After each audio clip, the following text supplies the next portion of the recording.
Mariing kinundina ni Ukrainian President Volodymyr Zelensky ang patuloy na pag-atake ng Russia sa kabila ng inihanda nitong tigil putukan. Ayon sa Pangulo ng Ukraine, pagkukunwari lamang ang paghingi ng panandaliang katahimikan ng Russia para sa gagawin nitong mga pagdiriwang. Dagdag pa ni Zelensky, araw-araw naglulunsad ng missile at drone strikes ang Russia na nagdudulot ng pagkasawi at pinsala sa iba't ibang bahagi ng Ukraine. Sa kabila ng inihayag na truce ng Moscow, naglatag naman ang Ukraine ng sarili nitong open-ended ceasefire na magsisimula ngayong May 6. Ayon sa Kiev, handa sila na sumunod sa tigil putukan, ngunit nagbabala na handang tumugon sakaling may paglabag mula sa kanilang panig. Iginiit ni Zelensky na mas mahalaga ang buhay ng tao kaysa sa anumang pagdiriwang at dapat umano ay tumungo na sa tunay na diplomasya ang Russia. Nitong mga nagdaang araw, naglunsad ang Ukraine ng mga airstrike sa loob ng teritoryo ng Russia.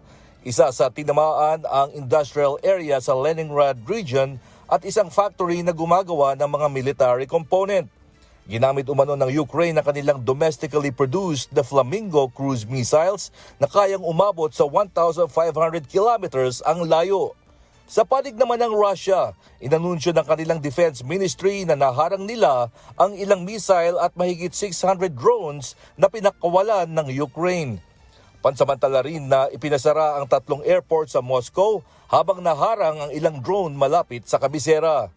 Sa kabila ng mga pangyayaring ito, nakatakdang ipatupad ng Russia ang 2 araw na ceasefire kaugnay ng pagdiriwang ng Victory Day sa May 9 bilang paggunita sa tagumpay ng Soviet Union laban sa Nazi Germany.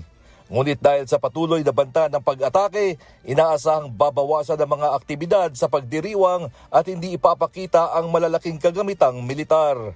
May babala rin sa mga residente sa Moscow na posibleng maantala o mawala ang mobile internet sa mga susunod na araw bilang pag-iingat.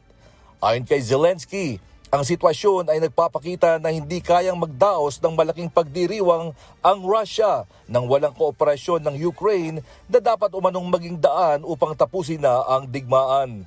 Sa ngayon, nananatiling malabo ang pangmatagalang kapayapaan sa magkabilang panig at wala pa ring ganap na kasunduan sa mga termino o haba ng magiging tigil putukan. James Bondoyan, humahataw sa balita ngayon.